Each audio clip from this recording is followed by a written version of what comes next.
Hey everybody, it's the Board Game Blogger. Today I'm here to review The Journeys of Paul. This is sort of a Christian-themed light strategy race game put out by Cactus Game Design, which does other sort of Christian-themed games. They've kind of done a knockoff of Settlers of Catan, doing Settlers of Canaan. But this is sort of an original design, as much as originality as you can get in a race-based game. So the goal of the game is you are a missionary starting in Jerusalem. You need to plant churches throughout the ancient world and make your way to Rome. It's a 2 to 6 player game, though there also is a solitaire version. However, I think the solitaire version loses a lot that's in the main game, and the solitaire version basically just becomes a complete luck fest. So I'd advise you to stay away from it. If you're only interested in this game just for playing it potentially solitaire, look elsewhere. However, I think within this game itself, this is a very luck-heavy game. However, there are enough tactics and card management in the game to make it fun for a lighter crowd. However, it is just a race game. There's no sort of complex economic engine or sort of deep strategy. It's mostly just in the tactics, and the game is also very luck heavy. So you need to bear that in mind in deciding if it's a right purchase for you. However, I think for a lot of families, I think this is great. The box says ages 10 and up. However, I've played it with people as young as 7, and they've been able to play it and enjoy it well. And I think it kind of gives a good feel just for the struggles that the early apostles went through in establishing the church. So I mean, there's the sort of educational value there, and you're learning the geography of the ancient world. But as I said before, for the gameplay itself, it's just really a very light race game, and I wouldn't break this game out in the heavier, more complex gaming groups. But as a gateway game, it's great, and as a kind of a lighter fare because it is relatively quick. It's about an hour for 2 players, and you add on maybe 25 minutes, half an hour for every player you throw on.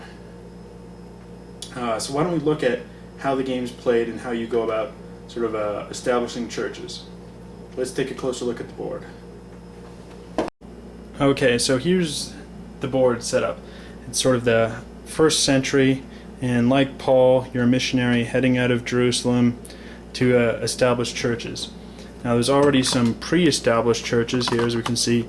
Antioch, as denoted by the triangle, already has an established church.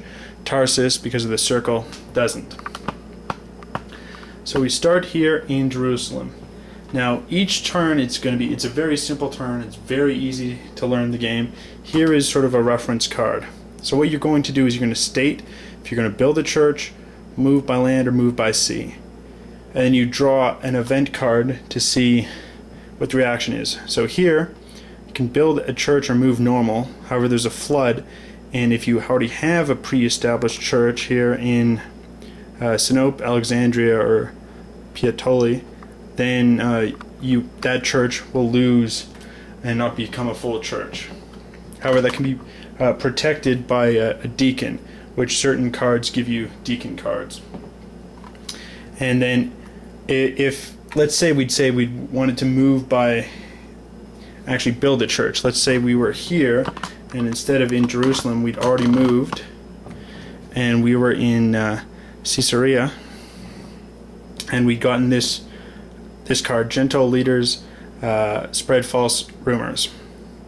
So here, because of the Gentile leaders spreading false rumors, you cannot build a church that turn, and in fact you'd lose a cell group. If you're moving, however, these rumors aren't going to affect your movement, and you can move normally. So what happens is, let's say that hadn't been one, but we just had this flood card as we saw earlier, and you can build a church normally. Then you would add 2 cell groups to that city. It's denoted by these markers here. once a city has 7 cell groups, you have a full church.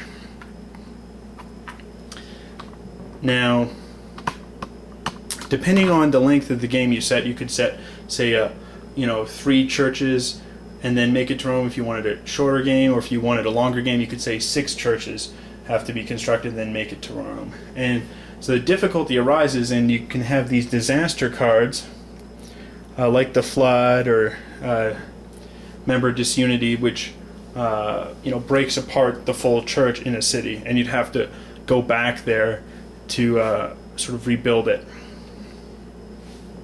However, because of this, there's a lot of luck in the game. Just, you're saying the action, then you're drawing event. Now, the way tactics come into this game, and it's mitigated, is you have these opportunity cards. So after you say your action, you draw the event, and then you fulfill the action, you can also have these opportunity cards. And you can counter certain things. So here, if you have this healing card, you can counter sickness or bitten by a snake. And so this is where sort of the card management comes in, because you have to sort of read the event deck, what might happen, and hold the appropriate opportunity cards in your hand, because you only can hold a maximum of 7. So that's kind of the biggest tactics. There's no dice in the game, so when you're moving, you move either 1, 2, or 3 spaces, however much is appropriate. And you've sort of got this, not fully hexagonal map, but you have things like this. And then to get a boat, you need a special opportunity card. So here you can get a ship available, and that will allow you to travel by sea, which also can only do 3 movements. However, the real key to protecting your cities is this deacon card, which you can place a deacon in a church, and these disaster events won't allow it to dissipate. It's like there's other sort of homegrown leaders in there who are strong enough to maintain church cohesion once the initial missionary has left. So it's just kind of a heavy luck game with some card management played in there, in holding on to the right opportunity cards and trying to mitigate your damage. And then also there's the route planning, because at the beginning of the game, depending on how many churches you're going to play with, you're given city cards, and they will allow you to rapidly build a church. It's sort of having connections in that city.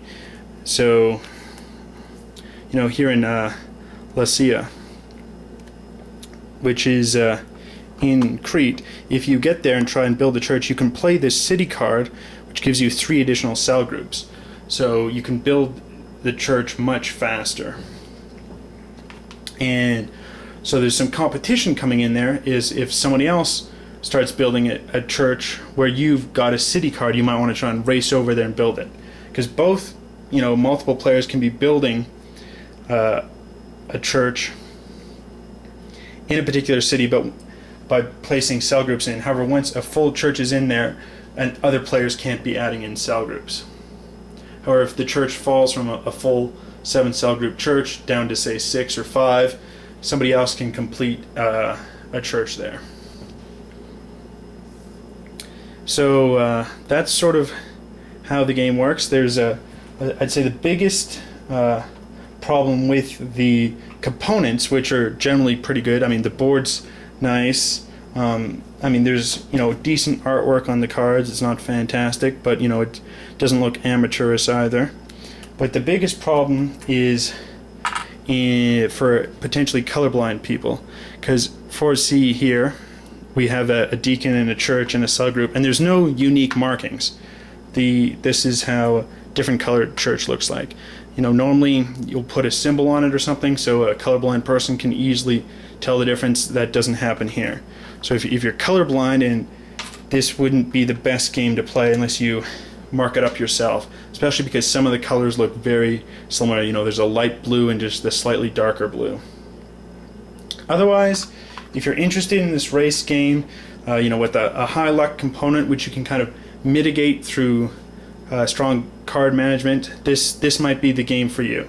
It's not an overly complex game, but I think it's a good game, especially for families. I think if you want a lighter game with families where there's no direct conflict except in racing to build a church in the same city, you can't aggressively attack someone else, then this would be the game to look at. However, if you're into heavy conflict, if you're into no luck games or just more complex games, this might not be the best choice.